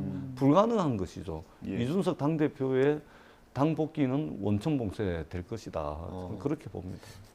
의원님 어떻게 보세요? 그 이준석 대표가 뭐 법적인 소송이나 이런 걸 제기할 가능성도 있지 않을까요? 예를 들어서 그 아까 말씀드린 것처럼 그 이 조기 전대를 무리하게 밀어붙였을 경우에 그 경우에는 이제 법률적으로만 본다면 해볼만 할 겁니다 아마. 그런데 이것이 이제 본인이 이제 앞으로 정치를 해나가는 데 있어서 이렇게 법적 쟁송에 매달리는 것이 과연 길게 봤을 때 도움이 되겠는가 이런 고민도 아마 할 것이고요. 예. 때로는 법적으로 그냥 지나가더라도 또 정치적으로 승리하는 것은 또 다른 의미이기 때문에 국민들이 어떻게 판단하는가가 중요한 거 아니겠습니까? 예. 어떤 경우에는 보면 옥중에서도 출마하는 경우도 있으니까요. 예. 그래서 사실은 우리가 보면 결국 국민들이 지지하는 것이 힘이거든요. 예. 우리가 어떻게 보면 권력이 힘처럼 보이지만 궁극적인 힘은 국민적 지지입니다. 예. 그래서 저는 대통령께서도 주변에 많은 사람들이 이 지금의 어떤 정권 초기의 그 서슬퍼런 힘을 가지고 여러 가지 얘기들을 하겠지만 궁극적으로 어쨌든 통합으로 가야 승리한다. 네. 분열로 가는 세력이 승리한 적은 없습니다. 선거에서요. 예. 그래서 그것을 좀 이렇게 꼭 명심을 하시기 바라고 우리 당 입장에서 보면 이 문제를 결코 그냥 구경하듯이 그냥 지나갈 수 있는가 하는 예. 그런 생각을 하면서 저희가 굉장히 우려하면서 지켜보고 있습니다. 이 문제를 바라보는 윤 대통령의 마음도 좀 복잡할 것 같습니다. 어제부터 휴가에 돌입했는데 휴가가 사실상 휴가는 또 아닐 것 같아요. 네, 원래 대통령의 휴가는 일의 연장선에 있습니다. 일의 연장선에 있는 것이 대통령의 휴가고 그럼에도 불구하고 저는 대통령의 휴가가 일단 휴가는 권장돼야 되고 누구에게나 쉴 권리는 보장이 돼야 된다고 저는 생각을 합니다. 예. 그것이 대통령이라 하더라도 그러나 제가 조금 전에도 말씀드렸다시피 대통령의 휴가는 사실상 국정 운영의 연장선에 있는 것이고 그런 측면에서 본다면 코로나가 지금 10만 명을 넘어가고 있고 지지율이 20%대 바닥을 치고 있고 예. 지금 정부는 지금 아이들 5살에 초등학교 보내는 문제 때문에 또 난리가 났습니다. 네. 그리고 출범 2달이 넘어가는데 보건복지부 장관 코로나 주무 장관 아닙니까? 공정거래위원장 정부 구성도 다 안 됐습니다.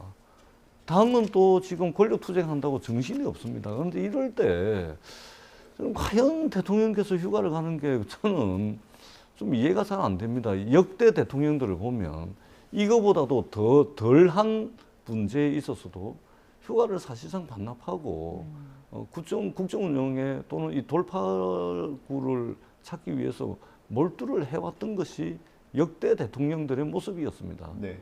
근데 저는 좀 납득이 안 갑니다. 그래서 제발 좀 빨리 좀 이 문제가 너무나 복잡하고 중청적인 문제, 원인 때문에 지금 지지율이 급락하고 국정 운영이 꼬이고 있기 때문에 이게 또 이게 욕심을 내 가지고 한꺼번에 회복시키겠다라고 과욕을 부리게 되면 또 어그러지게 되어 있습니다. 예. 그래서 하나씩 정말 매듭을 좀 지어 나가고 네. 특히 휴가가 끝나는 8월 5일 이후 이게 저는 변곡점이 될 거다. 예. 8월 5일 이후에 휴가 끝나고 난 뒤에 윤석열 대통령께서 국민들 앞에 어떤 자세와 태도를 가지고 어떤 메시지를 가지고 어떤 이 해결에 대한 아젠다를 가지고서 국민들께 메시지를 내느냐에 따라서 저는 변곡점을 맞이하게 될 거다. 예. 그렇게 생각을 합니다. 기왕에 가신 휴가라면 정말로 많은 분들의 의견을 경청을 하셔가지고 정말로 이 얽히고 설켜 있는 이 난맥상을 풀 수 있는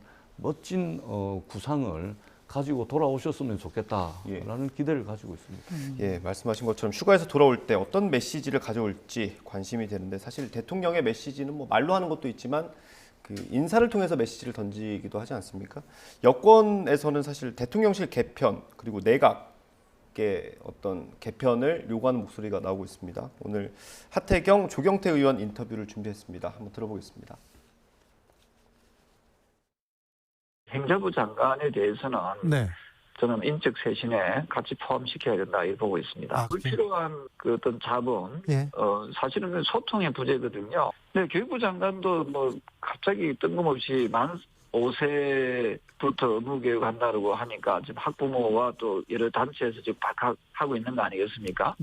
저는 이번 기회에 교육부 장관도 과연 자질이나 능력 면에서 국민들과의 그 소통에 대한 그런 의지나 능력이 있는지에 대해서 상당히 좀 의문스럽습니다.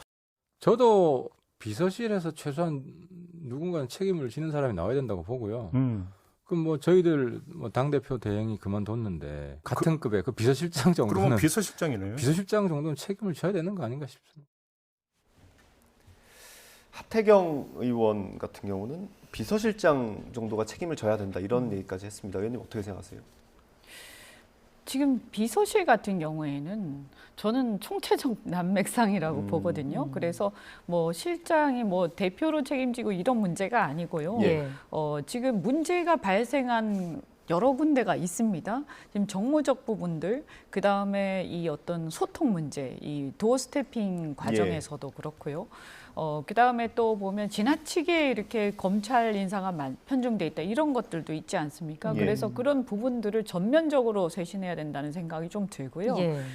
다만 이제 국무위원 같은 경우는 사실 얼마 안 됐잖아요. 임명된 지요. 그래서 청문회도 거치는 직이기 때문에 다 이렇게 전면 쇄신하기 좀 그렇고 문제가 있는 장관들만 하는데 지금 나온 게 행안부와 교육부 장관이지 않습니까? 크게 무리를 일으키고 제대로 예를 들면 대선 공약도 아니고 인수위 때 국정과제도 아닌 것들을 갑자기 불쑥 던져가지고 무리를 일으킨 그런 것들입니다. 그래서 지금 경찰국 문제라든가 그 다음에 또 대우조선 문제, 그 다음에 또 이번에 만 5세 입학 문제 이런 것들을 뭐 그게 또 내용도 내용이지만 이것을 소통하는 과정이나 이런 것들이 당하고도 제대로 소통이 안 된 것으로 알고 있고요. 또 국민들의 어떤 이해관계자들하고도 거의 의견 수렴이 없이 일방적으로 던지고 있는데 이것은 결과적으로 대통령한테 치명적입니다. 그래서 이것은 오히려 대통령께서 책임을 물어야 한다라고 생각을 합니다. 휴가를 끝내고 윤 대통령이 어떤 메시지, 해법을 들고 돌아올지도 봐야겠고요. 마지막으로 민주당 상황 짚어보겠습니다. 최근 이재명 의원의 발언이 자주 도마 위에 오르고 있습니다. 이번에 욕 플랫폼이 논란인데 어떤 내용인지 당권 주자들의 반발 목소리까지 함께 들어보고 오겠습니다. 당의 온라인 플랫폼을 만들어가지고 욕하고 싶은 우리 국회의원, 단체장, 당 지도부 있으면 거기다 욕할 수 있게, 비난할 수 있게 한 칸을 만든 다음에 다른 시선, 다른 의견을 가진 사람들에 대해서 욕하고 조롱하고 혐오하는 그런 글들을 장려하거나 또 그것을 권장하는 방식이어서는 안 된다고 생각합니다. 민주당 내에 자유로운 의견들이 서로 넘쳐날 수 있도록 하는 건 의원 욕바지 플랫폼을 만드는 것은 아니라고 저는 생각합니다.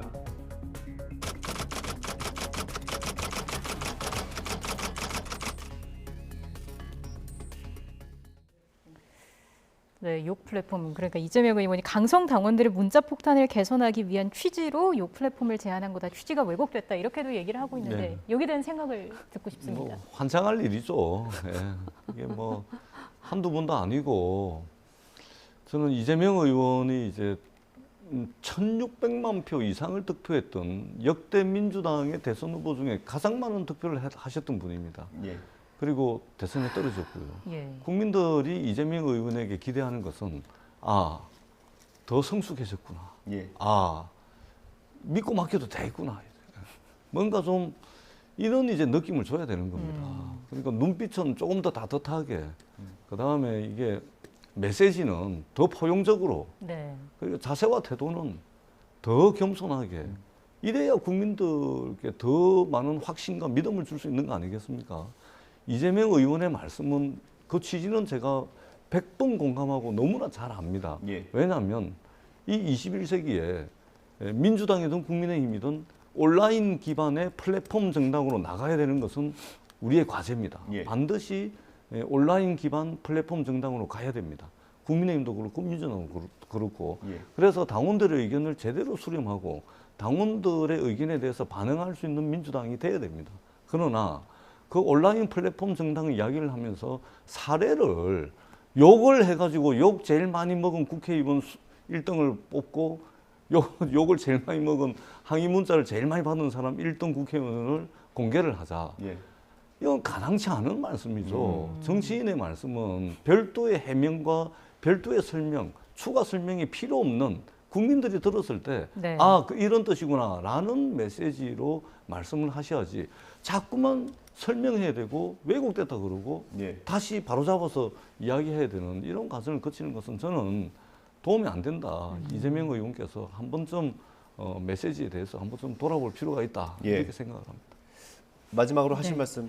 예. 예, 지금 민주당이 또 이렇게 참 이게 저희가 막 이게 죽을 쓰고 있을 때 민주당이 이제 기회인데 예. 참 안타깝습니다. 그런데 이 민주당의 쇄신 사항 중에 굉장히 대표적인 게 뭐냐면 이 강성 지지층의 어떤 그 과도한 이런 행태들 아닙니까? 예. 그래서 문자 폭탄 같은 거 이런 것들이 문제가 되고 있는데 지금 이 욕 플랫폼 이런 거 하게 되면 이 문자 폭탄보다 훨씬 더 심한 상황이 올 것 같은데요.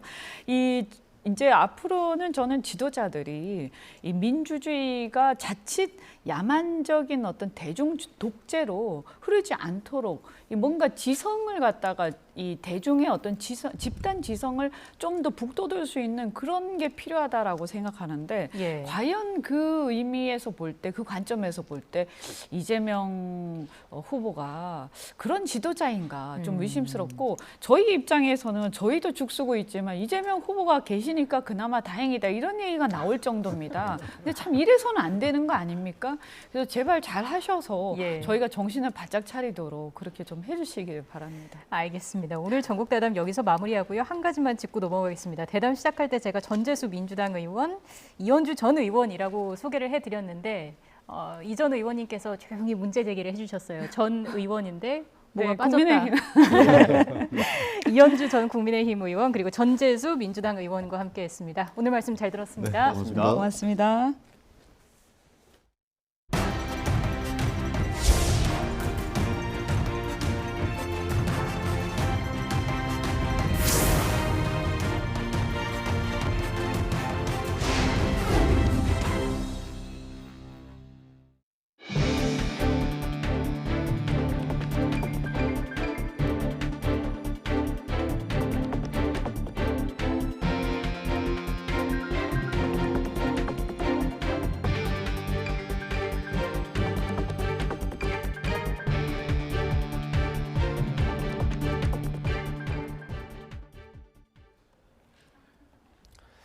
이상민 행정안전부 장관이 경찰국 출범에 대해 모든 난관을 뚫고 출범하게 돼 감개가 무량하다며 14만 경찰이 도움받을 수 있도록 혼신의 힘을 다하겠다고 강조했습니다.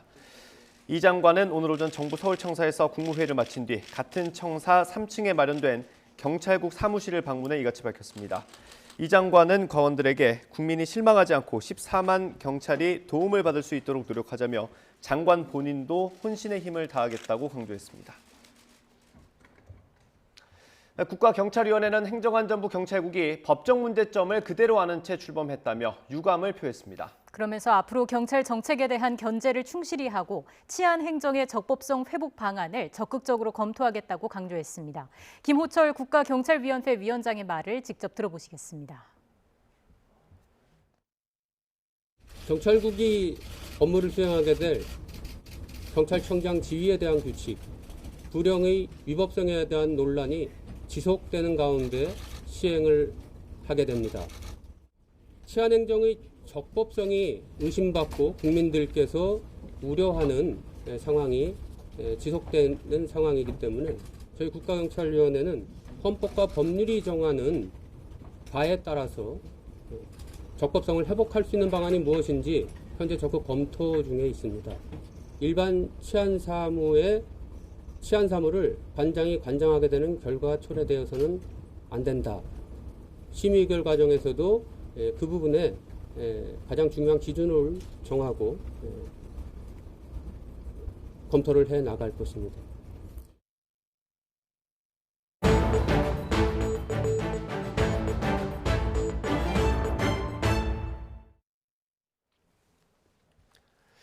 YTN은 3년 전에 경기도 성남의 어린이집에서 5살 여자아이가 또래 원아에게 성추행을 당했다는 내용을 처음 보도했습니다. 최근 법원의 판단이 나왔습니다. 재판부는 아이를 감독할 의무가 있는 가해 아이의 부모와 원장이 배상 책임을 져야 한다고 판단했습니다. 취재기자 연결해서 자세히 들어보겠습니다. 김다영 기자. 네, 사회 일부입니다. 네, 3년 전에 큰 논란이 됐던 사건입니다. 당시 상황 좀 짚어볼까요? 네, 사건은 지난 2019년 11월 발생했습니다. 당시 5살이던 A양 부모가 딸이 또래 원아 B군에게 성추행을 당했다고 주장하면서였는데요. 추행은 어린이집에서 교사 모르게 이루어졌고 같은 날 집 근처 자전거 보관소에서도 이어졌습니다. 바지가 벗겨진 채 오는 A양을 본 부모는 상황을 인지한 뒤 인터넷에 글을 올렸고 이후 YTN 보도로까지 이어지면서 공분을 샀습니다. 아동 사이의 성 관련 사건에 적극적인 대책을 마련해달라는 청와대 국민청원 글엔 수십만 명이 동의하기도 했습니다. 네, 당시 경찰이 내사에 나서지 않았습니까? 결과는 어떻게 나왔습니까?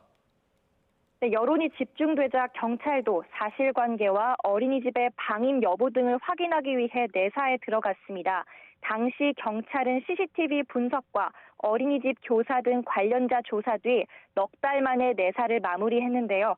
저희가 확보한 자료를 보면 경찰은 B군이 A양의 신체를 만지거나 접촉한 사실은 인정한 걸로 파악됐습니다. 그러나 B군의 나이가 아주 어려 범행의 고의성 등에 대한 추단이나 입증이 불가하다고 결론 내린 것으로 확인됐습니다. 네, 이후 그럼 피해 아동의 부모는 어떻게 대응을 했습니까? 네, 재작년 8월 A양 가족은 B군의 부모와 어린이집 원장을 상대로 손해배상 소송을 제기했습니다.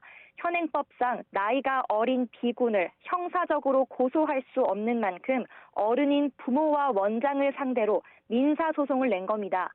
재판에서 가해 아동의 부모 측은 장난을 위험한 수준의 성행동 문제로 평가할 수 없다고 주장했습니다. 또 사실이 아닌 내용으로 지울 수 없는 피해를 보게 됐다며 어린 B군이 앞으로의 삶을 정상적이고 평범하게 살아갈 수 있을지 걱정된다고도 했습니다.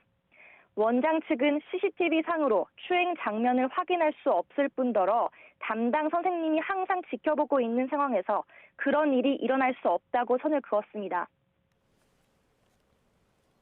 네, 하지만 법원은 가해 아동의 부모와 원장에게 책임이 있다 이렇게 판단한 거죠? 네, 2년의 공소 끝에 법원은 A양 가족의 손을 들어줬습니다.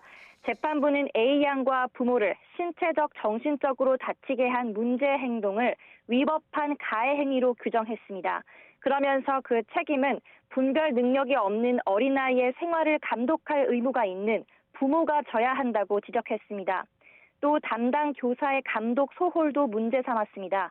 재판부는 당시 사건이 원장의 의무와 예측 범위를 벗어났다고 볼 수 없다며 원장과 부모가 같이 1,500만 원을 배상하라고 판결했습니다. 네, 그런데 B군의 부모 그리고 원장이 맞소송을 냈다고요? 네, 가해 아동 B군 부모와 원장 모두 A양 부모를 상대로 맞소송을 냈습니다.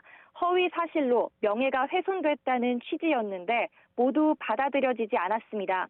재판부는 명예훼손에 의한 불법 행위가 성립하려면 피해자가 특정돼야 하는데 A양 부모가 쓴 글로 부모의 신원이나 어린이집이 특정됐다고 보기 어렵다고 설명했습니다. 하지만 이들 모두 판결에 불복해 항소하면서 A양 가족은 또 다시 법적 다툼을 이어가게 됐는데요. A양 부모는 저희 취재진에게 이 사건과 판결을 계기로 아동 간 성 관련 사건으로 고통받는 피해자가 조금이나마 위로를 얻었으면 좋겠다고 전했습니다. 지금까지 사회 일부에서 전해드렸습니다. 충남 논산에 있는 천안 논산고속도로 남논산 요금소 근처에서 25톤 탱크로리가 넘어지면서 4명이 다쳤습니다. 탱크로리가 고속도로 갓길까지 3개 차로를 꽉 막으면서 3시간 넘게 교통이 통제됐습니다. 현장에 취재기자 나가 있습니다. 양동훈 기자. 네, 충남 논산시 천안 논산 고속도로 사고 현장에 나와 있습니다. 네, 아직도 교통이 통제되고 있는 것 같은데 현장 상황 어떻습니까? 네, 지금 제 뒤로 탱크로리 하나가 놓여 있는 게 보이실 텐데요. 이 탱크로리는 원래 1, 2차로와 갓길까지 3개 차로를 완전히 틀어막고 있다가 지금은 옆으로 치워진 상태고 지금 1개 차로로는 통행이 조금 전에 재개됐습니다. 혹시 모를 화재에 대비해서 소방당국도 대기하고 있는 상황입니다. 이곳에서 사고가 난 건 오늘 오전 9시 50분쯤입니다. 25톤 탱크로리가 오른쪽에 있는 가드레일을 들이받고 방향을 급하게 틀다 넘어진 건데요. 넘어지면서 1차로를 지나가던 승용차와 부딪히면서 탱크로리 운전자인 20대 남성과 승용차에 타고 있던 3명까지 모두 4명이 경상을 입었습니다. 천안 논산고속도로 남논산요금소 근처 천안 방면에서 사고가 나면서 상행선 통행이 아예 금지됐었고 하행선도 1개 차로가 아직도 통제되고 있는 상황입니다. 사고 지점에서 논산 분기점까지 4km 구간이 통제됐었는데요. 차들을 논산 분기점에서 우회시키면서 호남고속도로 지선 6에서 7km 구간도 정체를 겪었습니다. 차들이 오도 가도 못한 채 도로 안에 묶이면서 생수 지원 등 다양한 조치가 이루어졌고 아직도 갇힌 차들이 완전히 빠져나가려면 상당한 시간이 걸릴 전망입니다. 지금까지 충남 논산시 천안 논산 고속도로에서 YTN 양동훈입니다. 자녀를 사칭해 문자를 보내는 등의 수법으로 금품을 갈취한 이른바 메신저 피싱 일당이 무더기로 경찰에 붙잡혔습니다. 경기 남부경찰청 사이버범죄수사대는 사기와 전자금융거래법 위반 등의 혐의로 메신저 피싱 범죄 조직원 129명을 검거하고 이 가운데 한국 총책 30대 남성 A씨 등 35명을 구속했습니다. A씨 등은 지난해 3월부터 지난 7월까지 메신저 피싱과 몸캠 피싱 등의 수법으로 피해자 538명에게 44억 5천만 원을 갈취한 혐의를 받습니다. 고속도로에서 화물차 교통사고가 잇따라 2명이 다쳤습니다. 또 주택가에서는 주차된 승용차에서 그리고 충전 중이던 전동 킥보드에서 불이 나기도 했습니다. 이승윤 기자가 보도합니다.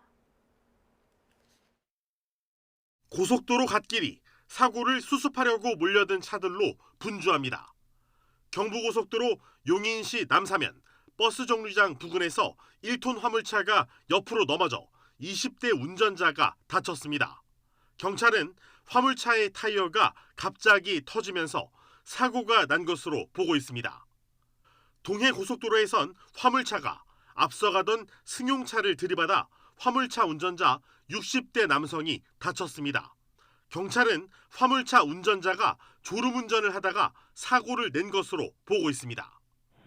서울 마포구에서는 주택에 불이 났습니다. 다친 사람은 없었지만 집기류가 타 소방서 추산 500만 원가량의 피해가 발생했습니다. 가건물이잖아요. 내부 집들이 일부도 실려져 있어요. 피해는 한 명 나가고 없어요. 소방당국은 전동 킥보드 배터리 충전 도중 불이 시작된 것으로 보고 정확한 화재 원인을 조사하고 있습니다. 충북 청주시에서는 아파트 단지 지상 주차장에 세워진 승용차에 불이 났습니다. 불은 승용차를 모두 태우고 양옆에 주차된 차들로도 옮겨 붙었습니다. 경남 거제시 지심도 선착장 인근 갯바위에서 해산물을 채취하던 40대 남성이 파도에 휩쓸려 실종됐습니다. 해경이 구조대를 급파했지만 사고 현장에 파도가 높아 수색에 어려움을 겪고 있습니다. YTN 이승윤입니다. 지난 6월 말 전남 완도에서 숨진 채 발견된 일가족 3명의 정확한 사망 원인은 시신이 부패해 밝혀지지 않았습니다. 광주 남부경찰서는 국립과학수사연구원의 부검 결과 아버지 A씨의 사망 원인은 부패로 알 수 없으나 익사 가능성을 배제할 수 없다고 밝혔습니다. 부인과 딸도 부패로 불명이라고 덧붙였습니다. 경찰은 일가족 3명 모두 치료 농도 범위의 수면제가 나왔는데 신체에 특기할 만한 손상은 없었다고 설명했습니다. 시급 인상과 샤워실 설치 등을 요구하며 본관에서 농성을 벌여온 고려대학교 노동자들이 사측과 시급 인상에 잠정 합의해 22일 만에 농성을 중단했습니다. 민주노총 공공운수노조 서울지역 공공서비스지부는 지난달 말 고려대학교 청소와 경비, 주차 노동자들이 용역업체와 시급 400원 인상에 잠정 합의했다고 밝혔습니다. 이번 합의를 통해 올해 시급이 9,790원으로 오르게 됐지만 샤워실 설치 등은 아직 완전한 합의에 이르지 못했습니다. 낸시 펠로시 미국 하원 의장이 오늘 밤 타이완을 방문할 걸로 보입니다. 타이완을 만난 중국 동부군은 전투 명령만 대기 중이라는 내용의 영상을 올리며 전의를 불태우고 있습니다. 베이징 연결해서 자세히 알아보겠습니다. 강정규 특파원. 네, 베이징입니다. 네, 펠로시 의장 결국 타이완행을 강행하는 것 같네요. 네, 타이완 매체들은 펠로시 의장이 오늘 밤 타이완 숭산공항에 도착할 거라고 보도했습니다. 네, 현지 시간으로 밤 10시 30분, 우리 시간으론 밤 11시 반입니다. 네, 보도에 따르면 오늘 밤 타이베이에서 숙박을 하고 내일 오전 8시 차이잉원 총통과 면담할 예정입니다. 이후 우리 국회에 해당하는 입법원을 방문한 뒤 오후 방한길에 오를 전망입니다. 타이완 당국은 펠로시의 방문 기간 200명 넘는 경호원을 투입하는 등 최고 등급의 보안 조치를 취할 계획입니다. 로이터 통신도 3명의 소식통을 인용해 비슷한 내용의 보도를 했는데요. 그동안 중국이 군사행동까지 거론하며 엄포를 놓았던 만큼 내일까지 타이완 주변 해역의 긴장은 최고조에 달할 것으로 보입니다. 네, 그런데 중국군은 명령만 내려오면 전투에 나서겠다, 이런 내용의 영상을 추가로 올렸다고요? 네, 중국군 동부전구가 공식 SNS 계정을 통해 올린 2분 20초 분량의 영상입니다. 중국 동부전구는 타이완 지역을 담당하는 군사사령부입니다. 이 영상을 보면 최근 처음 공개한 공중급유기를 비롯해 핵 잠수함과 초음속 미사일 등 각종 전략무기의 작전 장면이 담겨 있습니다. 특히 둥펑 17 초음속 미사일은 미국보다 기술적으로 앞선 걸로 평가받는 무기입니다. 주요 메시지는 단 한 줄입니다. 전투 명령이 떨어지기만을 기다리고 있다는 겁니다. 펠로시가 탑승한 전용기 주변에서의 위협 비행이나 타이완 방문 기간 주변 해협에서 군사훈련 등 무력 시위가 예상됩니다. 미군은 만일의 사태에 대비해 항모전단을 남중국해로 보내 펠로시 엄호에 나설 계획입니다. 네, 펠로시 의장의 방문을 유독 민감하게 반응하는 이유는 뭡니까? 네, 제가 준비한 미 하원 의장실에서 공개한 한 장의 사진 보시죠. 네, 1991년 당시 4년차 의원 자격으로 베이징을 방문했던 펠로시가 테너먼 광장에서 돌발 시위를 한 장면입니다. 플래카드엔 중국의 민주주의를 위해 목숨을 바친 이들에게라고 적혀 있습니다. 중국 정부가 극도로 민감하게 여기는 1989년 테너먼 유혈 사태의 희생자들을 추모한 건데요. 중국은 펠로시가 미국 의전 서열 3위의 고위급 인사라는 점을 들어 반발하고 있지만 25년 전인 1997년 깅리치 하원 의장의 타이완 방문 때는 비판 성명을 내는 선에서 그쳤습니다. 펠로시와의 오랜 악연에 더해 시진핑 주석의 3연임을 결정할 20차 당대회를 앞두고 더욱 강경한 반응이 나오고 있는 건데요. 11월 중간 선거를 앞둔 미국도 중국의 엄포에 굴복하는 모양새를 보일 수 없는 상황입니다. 미중 간 치킨 게임이 자칫 무력 충돌로 이어지지 않을까 우려의 목소리가 높아지고 있습니다. 지금까지 베이징에서 전해드렸습니다. 낸시 펠로시 하원 의장이 이끄는 미국 의원단의 타이완 방문이 임박한 가운데 영국 의원단도 타이완 방문을 추진하고 있다고 영국 언론이 보도했습니다. 가디언 신문은 영국 하원 외교위원회가 오는 11월이나 12월 초순에 타이완 방문을 계획하고 있다고 전했습니다. 가디언은 또 영국 하원 의원들이 이미 올해 초에 타이완을 방문하려고 했지만 일행 중에 한 명이 코로나19에 걸려 연기된 거라고 덧붙였습니다. 북한이 7차 핵실험 준비를 사실상 마친 것으로 파악되고 있는 가운데 유엔에서 열린 핵 확산 금지 조약 NPT 회의에서 북한 핵 위협에 대한 비판이 잇따랐습니다.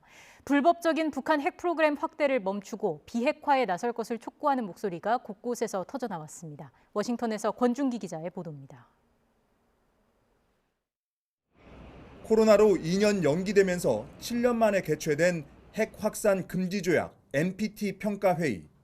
미국 토니 블링컨 국무장관은 북한이 7차 핵실험을 준비하고 있는 지금 시점을 중대한 시기라고 진단했습니다. 그러면서 북한의 불법적인 핵 확장 시도를 비판했습니다. The DPRK continues to expand its unlawful nuclear program and continues its ongoing provocations against the region. As we gather today, Pyongyang is preparing to conduct its 7th nuclear test. 안토니우 구테우스 유엔 사무총장도 북한 핵 위협의 심각성을 강조했습니다. 한반도를 핵 위기가 고조된 대표적인 지역으로 꼽으며 세계적으로 핵 분쟁 측면에서 지금까진 운이 좋았지만 앞으로는 어떻게 될지 모른다고 경고했습니다. And when crises with nuclear undertones are festering, from the Middle East and the Korean Peninsula to the invasion of Ukraine by Russia and to many other factors around the world. 미국과 영국, 프랑스, 북아일랜드는 회의에 앞서 공동 장관 성명을 발표해 북한의 핵 포기를 촉구했고 독일도 북한 비핵화를 강조했습니다. That means pushing for the complete, verifiable and irreversible denuclearization of the North Korean peninsula. 우리 정부 대표로 NPT 회의에 참석한 함상욱 외교부 다자외교 조정관은 북한은 NPT 체제를 악용해 공개적으로 핵무기를 개발하는 유일한 나라라고 비판했습니다. 그러면서 북한 문제 대응은 북한에 대한 메시지일 뿐 아니라 NPT 체제 생존 가능성에 대한 리트머스 시험이 될 것이라며 북핵 문제에 대한 강력한 대응을 촉구했습니다. 오는 26일까지 열리는 NPT 회의에서 북한 비핵화 방안을 도출하기 위한 여러 방안들이 논의될 것으로 보이지만 핵 보유국과 비보유국 간의 입장차 때문에 공동 합의문을 채택할 수 있을지는 불투명합니다. 미국 워싱턴에서 YTN 권윤기입니다. 러시아가 유럽에 대한 가스 공급 축소는 서방의 제재 탓이라고 주장하며 가스 전쟁을 계속하겠다는 의지를 밝혔습니다. 에너지 위기와 물가 급등으로 큰 타격을 받고 있는 독일의 2분기 경제 성장률이 0%에 머무는 등 유럽의 경기 침체 가능성이 커지고 있습니다. 강성욱 기자의 보도입니다. 러시아 크렘린궁 대변인이 노르트스트림 1과 관련해 언론 브리핑을 가졌습니다. 가스터빈에 고장이 발생했지만 서방의 제재 때문에 수리가 안 돼 가스 공급을 줄일 수밖에 없었다고 설명했습니다. И есть определенные сложности, которые были привнесены, искусственные сложности, которые были привнесены теми самыми так называемыми санкциями, ограничениями незаконными. Эту ситуацию нужно расшивать, и здесь мало что может сделать российская сторона. 러시아 국영회사 가스프롬은 지난 6월 16일부터 노르트스트림 1을 통해 독일로 보내는 천연가스의 공급량을 40%까지 줄였습니다. 지난달 27일부터는 이 공급량마저 절반으로 감축했습니다. 이 때문에 독일 등 유럽에서는 가스비가 천정부지로 치솟고 심각한 에너지난을 겪고 있습니다. 가스관 터빈 수리를 맡은 독일 지멘스사가 이를 다시 캐나다 전문업체에 맡겼는데 캐나다 정부가 대로 제재를 이유로 터빈의 반환을 미루면서 벌어진 일이었습니다. 하지만 캐나다 정부가 해당 터빈에 대한 제재 면제를 결정하면서 터빈은 독일 측에 전달된 것으로 알려졌습니다. 독일 정부는 터빈이 언제든 사용 가능한 상태라며 가스 공급 감축은 러시아가 정치적 이유 때문에 단행한 것이라고 비판했습니다. 서방의 제재에 대한 맞불 작전으로 러시아가 천연가스 공급을 중단하는 가스 전쟁을 일으키면서 유럽의 고통이 커지고 있습니다. 유럽 최대 경제 대국인 독일의 경우 2분기 GDP가 0% 성장을 하는 등 유럽 내 경기 침체 가능성도 현실화하고 있습니다. YTN 강성욱입니다.